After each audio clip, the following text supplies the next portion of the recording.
ദൈവ തിരുനാമത്തിന് മഹത്വമുണ്ടാകട്ടെ. ഇന്ന് 161 ദിവസം നാം വായിക്കുന്നത് ആവർത്തന പുസ്തകം 8 അധ്യായം, സദൃശവാക്യങ്ങൾ 28 അധ്യായവും 2 കൊരിന്ത്യർ 12 അധ്യായവുമാണ്. ആവർത്തന പുസ്തകം 8 അധ്യായം.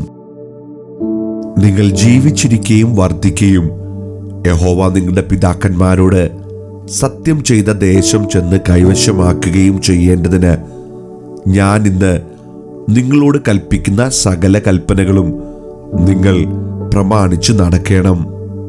നിന്റെ ദൈവമായ യഹോവ നിന്നെ താഴ്ത്തുവാനും തൻ്റെ കൽപ്പനകൾ പ്രമാണിക്കുമോ ഇല്ലയോ എന്ന് നിന്നെ പരീക്ഷിച്ചു നിന്റെ ഹൃദയത്തിൽ ഇരിക്കുന്നത് അറിവാനുമായി നിന്നെ ഈ 40 സംവത്സരം മരുഭൂമിയിൽ നടത്തിയ വിധമൊക്കെയും നീ ഓർക്കണം. അവൻ നിന്നെ താഴ്ത്തുകയും നിന്നെ വിശപ്പിക്കുകയും മനുഷ്യൻ അപ്പം കൊണ്ട് മാത്രമല്ല യഹോവയുടെ വായിൽ നിന്ന് പുറപ്പെടുന്ന സകല വചനം കൊണ്ടും ജീവിക്കുന്നുവെന്ന് നിന്നെ ഗ്രഹിപ്പിക്കേണ്ടതിന് നീയും നിന്റെ പിതാക്കന്മാരും അറിഞ്ഞിട്ടില്ലാത്ത മന്ന കൊണ്ട് നിന്നെ പോഷിപ്പിക്കുകയും ചെയ്തു. ഈ 40 സംവത്സരം നീ ധരിച്ച വസ്ത്രം ജീർണിച്ചു പോയില്ല, നിന്റെ കാൽ വീങ്ങിയതുമില്ല. ഒരു മനുഷ്യൻ തൻ്റെ മകനെ ശിക്ഷിച്ചു വളർത്തുന്നത് പോലെ നിന്റെ ദൈവമായ യഹോവ നിന്നെ ശിക്ഷിച്ചു വളർത്തുന്നു എന്ന് നീ മനസ്സിൽ ധ്യാനിച്ചു കൊള്ളണം. ആകയാൽ നിന്റെ ദൈവമായ യഹോവയുടെ വഴികളിൽ നടന്ന് അവനെ ഭയപ്പെട്ട് അവൻ്റെ കൽപ്പനകൾ പ്രമാണിക്കണം. നിന്റെ ദൈവമായ യഹോവ നല്ലൊരു ദേശത്തേക്കല്ലോ നിന്നെ കൊണ്ടുപോകുന്നത്. അത് താഴ്വരയിൽ നിന്നും മലയിൽ നിന്നും പുറപ്പെടുന്ന നീരൊഴുക്കുകളും ഉറവുകളും തടാകങ്ങളുമുള്ള ദേശം, കോതമ്പും യവവും മുന്തിരിവള്ളിയും അത്തിവൃക്ഷവും മാതളനാരകവും ഉള്ള ദേശം, ഒലിവൃക്ഷവും തേനും ഉള്ള ദേശം, സുഭിക്ഷമായി ഉപജീവനം കഴിയാകുന്നതും ഒന്നിനും കുറവില്ലാത്തതുമായ ദേശം, കല്ല് ഇരുമ്പായിട്ടിരിക്കുന്നതും മലകളിൽ നിന്ന് താമ്രം വെട്ടി എടുക്കുന്നതുമായ ദേശം. നീ ഭക്ഷിച്ച് തൃപ്തി പ്രാപിക്കുമ്പോൾ നിന്റെ ദൈവമായ യഹോവ നിനക്ക് തന്നിരിക്കുന്ന നല്ല ദേശത്തെക്കുറിച്ച് നീ അവന് സ്തോത്രം ചെയ്യണം.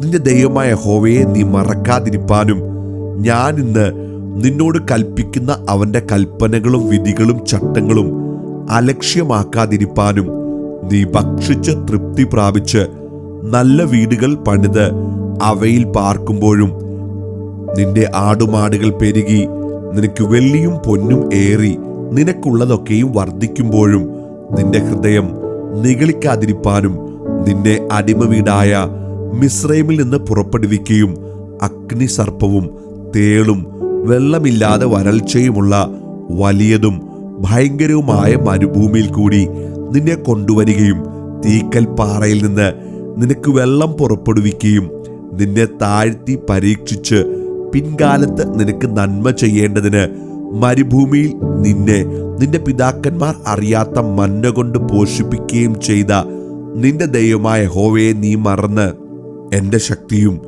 എൻ്റെ കൈയുടെ ബലവും ഈ സമ്പത്തുണ്ടാക്കിയെന്ന് നിന്റെ ഹൃദയത്തിൽ പറയാതിരിപ്പാനും സൂക്ഷിച്ചു കൊള്ളണം. നിന്റെ ദൈവമായ യഹോവയെ നീ ഓർക്കണം. നിന്റെ പിതാക്കന്മാരോട് സത്യം ചെയ്ത തൻ്റെ നിയമം ഇന്നുള്ളതുപോലെ ഉറപ്പിക്കേണ്ടതിന് അവനല്ലോ നിനക്ക് സമ്പത്തുണ്ടാക്കുവാൻ ശക്തി തരുന്നത്. നിന്റെ ദൈവമായ യഹോവയെ നീ മറക്കുകയും അന്യ ദൈവങ്ങളെ പിന്തുടർന്ന് അവയെ സേവിച്ച് നമസ്കരിക്കുകയും ചെയ്താൽ നിങ്ങൾ നശിച്ചു പോകുമെന്ന് ഞാൻ ഇന്ന് നിങ്ങളോട് സാക്ഷീകരിക്കുന്നു. നിങ്ങളുടെ ദൈവമായ യഹോവയുടെ വാക്ക് നിങ്ങൾ കേൾക്കാതിരിക്കുന്നത് കൊണ്ട് യഹോവ നിങ്ങളുടെ മുമ്പിൽ നിന്ന് നശിപ്പിക്കുന്ന ജാതികളെ പോലെ തന്നെ നിങ്ങളും നശിച്ചു പോകും. സദൃശവാക്യങ്ങൾ 28 അധ്യായം. ആരും ഓടിക്കാതെ ദുഷ്ടന്മാർ ഓടിപ്പോകുന്നു, നീതിമാന്മാരോ ബാലസിംഹം പോലെ നിർഭയമായിരിക്കുന്നു. ദേശത്തെ അതിക്രമം നിമിത്തം അതിലെ പ്രഭുക്കന്മാർ പലരായിരിക്കുന്നു. ബുദ്ധിയും പരിജ്ഞാനമുള്ളവർ മുഖാന്തരമോ അതിൻ്റെ വ്യവസ്ഥ ദീർഘമായി നിൽക്കുന്നു.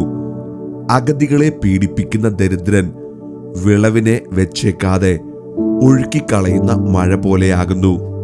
ന്യായപ്രമാണത്തെ ഉപേക്ഷിക്കുന്നവൻ ദുഷ്ടനെ പ്രശംസിക്കുന്നു.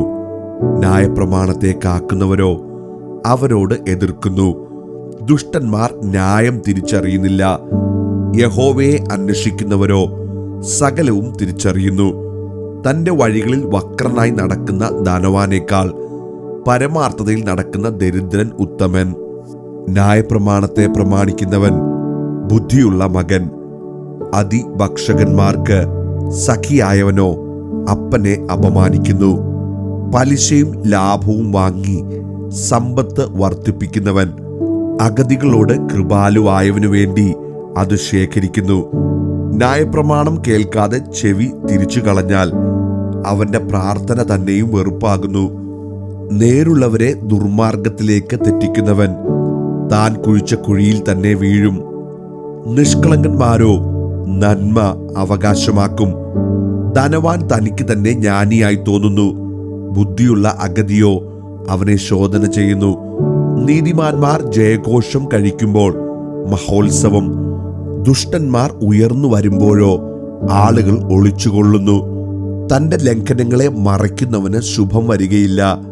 അവയെ ഏറ്റുപറഞ്ഞു ഉപേക്ഷിക്കുന്നവനോ കരുണ ലഭിക്കും. എപ്പോഴും ഭയത്തോടിരിക്കുന്ന മനുഷ്യൻ ഭാഗ്യവാൻ. ഹൃദയത്തെ കഠിനമാക്കുന്നവനോ അനർത്ഥത്തിൽ അകപ്പെടും. അഗതികളിൽ കർത്തൃത്വം നടത്തുന്ന ദുഷ്ടൻ ഗർജിക്കുന്ന സിംഹത്തിനും ഇര തേടി നടക്കുന്ന കരടിക്കും തുല്യൻ. ബുദ്ധിഹീനനായ പ്രഭു മഹാപീഡകനും ആകുന്നു. ദ്രവ്യാഗ്രഹം വെറുക്കുന്നവനോ ദീർഘായുസ്സോടെയിരിക്കും. രക്തപാതക ഭാരം ചുമക്കുന്നവൻ കുഴിയിലേക്ക് ബന്ധപ്പെടും. അവനെ ആരും തടുക്കരുത്. നിഷ്കളങ്കനായി നടക്കുന്നവൻ രക്ഷിക്കപ്പെടും. നടപ്പിൽ വക്രതയുള്ളവനോ പെട്ടെന്നു വീഴും. നിലം കൃഷി ചെയ്യുന്നവന് ആഹാരം സമൃദ്ധിയായി കിട്ടും. നിസ്സാരന്മാരെ പിൻചെല്ലുന്നവനോ വേണ്ടുവോളം ദാരിദ്ര്യം അനുഭവിക്കും. വിശ്വസ്ത പുരുഷൻ അനുഗ്രഹ സമ്പൂർണൻ. ധനവാനാകേണ്ടതിന് ബന്ധപ്പെടുന്നവനോ ശിക്ഷ വരാതിരിക്കയില്ല. മുഖദാക്ഷിണ്യം കാണിക്കുന്നത് നന്നല്ല. ഒരു കഷ്ണം അപ്പത്തിനായും മനുഷ്യൻ അന്യായം ചെയ്യും. കണ്ണുകടിയുള്ളവൻ ധനവാനാകുവാൻ ബന്ധപ്പെടുന്നു. ബുദ്ധിമുട്ട് വരുമെന്ന് അവൻ അറിയുന്നതുമില്ല. ചക്കര വാക്കു പറയുന്നതിനേക്കാൾ ശാസിക്കുന്നവന് പിന്നീട് പ്രീതി ലഭിക്കും. അപ്പനോടോ അമ്മയോടോ പിടിച്ചു പറിച്ചിട്ട് അത് അക്രമമല്ല എന്ന് പറയുന്നവൻ നാശകന്റെ സഖി. അത്യാഗ്രഹമുള്ളവൻ വഴക്കുണ്ടാക്കുന്നു. യഹോവയിൽ ആശ്രയിക്കുന്നവനോ പുഷ്ടി പ്രാപിക്കും. സ്വന്തം ഹൃദയത്തിൽ ആശ്രയിക്കുന്നവൻ മൂഢൻ. ജ്ഞാനത്തോടെ നടക്കുന്നവനോ രക്ഷിക്കപ്പെടും. ദരിദ്രന് കൊടുക്കുന്നവന് കുറച്ചിലുണ്ടാകയില്ല. കണ്ണ് അടച്ചു കളയുന്നവനോ ഏറിയൊരു ശാപമുണ്ടാകും. ദുഷ്ടന്മാർ ഉയർന്നു വരുമ്പോൾ ആളുകൾ ഒളിച്ചുകൊള്ളുന്നു. അവർ നശിക്കുമ്പോഴോ നീതിമാന്മാർ വർദ്ധിക്കുന്നു. 2 കൊരിന്ത്യർ 12-ാം അധ്യായം. പ്രശംസിക്കുന്നതിനാൽ പ്രയോജനമില്ല എങ്കിലും അത് ആവശ്യമായിരിക്കുന്നു. ഞാൻ കർത്താവിന്റെ ദർശനങ്ങളെയും വെളിപ്പാടുകളെയും കുറിച്ച് പറവാൻ പോകുന്നു. ക്രിസ്തുവിലുള്ള ഒരു മനുഷ്യനെ ഞാൻ അറിയുന്നു. അവൻ 14 സംവത്സരം മുമ്പേ 3-ാം സ്വർഗത്തോളം എടുക്കപ്പെട്ടു. ശരീരത്തോടെയോ ശരീരം കൂടാതെയോ എന്ന് ഞാൻ അറിയുന്നില്ല, ദൈവം അറിയുന്നു. ആ മനുഷ്യൻ പറുദീസയോളം എടുക്കപ്പെട്ടു. ശരീരത്തോടെയോ ശരീരം കൂടാതെയോ എന്ന് ഞാൻ അറിയുന്നില്ല, ദൈവം അറിയുന്നു. മനുഷ്യന് ഉച്ചരിപ്പാൻ പാടില്ലാത്തതും പറഞ്ഞുകൂടാത്തതുമായ വാക്കുകളെ അവൻ കേട്ടുവെന്ന് ഞാൻ അറിയുന്നു.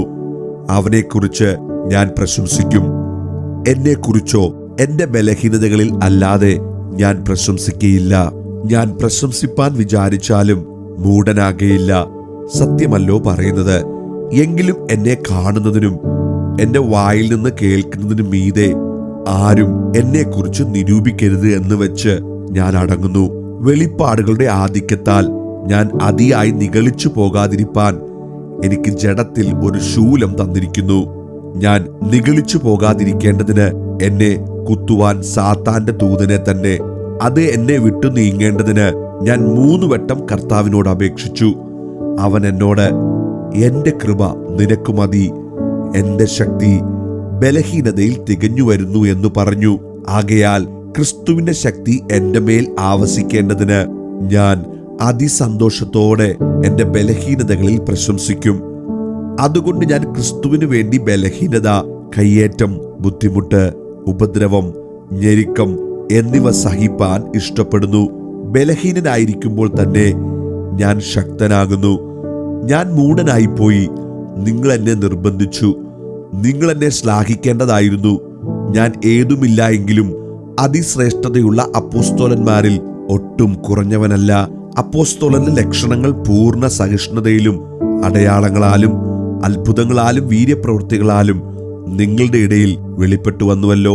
ഞാൻ നിങ്ങൾക്ക് ഭാരമായി തീർന്നില്ല എന്നുള്ളതല്ലാതെ ശേഷം സഭകളേക്കാൾ നിങ്ങൾക്ക് ഏതൊന്നിൽ കുറവ് വന്നു. ഈ അന്യായം ക്ഷമിച്ചുകൊള്ളുവിൻ. ഈ 3 പ്രാവശ്യം നിങ്ങളുടെ അടുക്കൽ വരുവാൻ ഞാൻ ഒരുങ്ങിയിരിക്കുന്നു. നിങ്ങൾക്ക് ഭാരമായി തീരുകയുമില്ല. നിങ്ങൾക്കുള്ളതിനെയല്ല, നിങ്ങളെ തന്നെ ഞാൻ അന്വേഷിക്കുന്നു. മക്കൾ അമ്മയപ്പന്മാർക്കല്ല, അമ്മയപ്പന്മാർ മക്കൾക്കായിട്ടല്ലോ ചരദിക്കേണ്ടത്. ഞാൻ അതിസന്തോഷത്തോടെ നിങ്ങളുടെ ജീവന് വേണ്ടി ചെലവിടുകയും ചെലവായി പോകുകയും ചെയ്യും. ഞാൻ നിങ്ങളെ അധികമായി സ്നേഹിച്ചാൽ നിങ്ങൾ എന്നെ അല്പമായി സ്നേഹിക്കുന്നുവോ? ഞാൻ നിങ്ങൾക്ക് ഭാരമായി തീർന്നില്ല എങ്കിലും ഉപായിയാകയാൽ കൗശലം കൊണ്ട് നിങ്ങളെ കൈവശമാക്കിയെന്ന് നിങ്ങൾ പറയുമായിരിക്കും. ഞാൻ നിങ്ങളുടെ അടുക്കൽ അയച്ചവരിൽ വല്ലവനെ കൊണ്ടും നിങ്ങളോട് വല്ലതും വഞ്ചിച്ചെടുത്തുവോ? ഞാൻ തീത്തോസിനെ പ്രബോധിപ്പിച്ചു, ആ സഹോദരനെയും കൂടെ അയച്ചിരിക്കുന്നു. തീത്തോസ് നിങ്ങളോട് വല്ലതും വഞ്ചിച്ചെടുത്തുവോ? ഞങ്ങൾ നടന്നത് അതേ ആത്മാവിൽ അല്ലയോ? അതേ കാൽച്ചുവടുകളിൽ അല്ലയോ? ഇത്ര നേരം ഞങ്ങൾ നിങ്ങളോട് പ്രതിവാദിക്കുന്നുവെന്ന് നിങ്ങൾക്ക് തോന്നുന്നുവോ? ദൈവത്തിന് മുമ്പാകെ ക്രിസ്തുവിലാകുന്നു ഞങ്ങൾ സംസാരിക്കുന്നത്. പ്രിയമുള്ളവരെ, സകലവും നിങ്ങളുടെ ആത്മീയ വർധനയ്ക്കായിട്ടത്രേ. ഞാൻ വരുമ്പോൾ ഞാൻ ഇച്ഛിക്കാത്ത വിധത്തിൽ നിങ്ങളെ കാണുകയും നിങ്ങൾ ഇച്ഛിക്കാത്ത വിധത്തിൽ എന്നെ കാണുകയും ചെയ്യുമോ എന്നും പിണക്കം, ഈർഷ്യ, ക്രോധം, ശാഠ്യം, ഏഷണി, കുശുകുശുപ്പ്, നിഗളം, കലഹം എന്നിവ ഉണ്ടാകുമോ എന്നും ഞാൻ വീണ്ടും വരുമ്പോൾ എൻ്റെ ദൈവം എന്നെ നിങ്ങളുടെ ഇടയിൽ താഴ്ത്തുവാനും പാപം ചെയ്തിട്ട് തങ്ങൾ പ്രവർത്തിച്ച അശുദ്ധി, ദുർനടപ്പ്, ദുഷ്കാമം എന്നിവയെക്കുറിച്ച് മാനസാന്തരപ്പെടാത്ത പലരെയും ചൊല്ലി ഖേദിപ്പാനും സംഗതി വരുമോ എന്നും ഞാൻ ഭയപ്പെടുന്നു.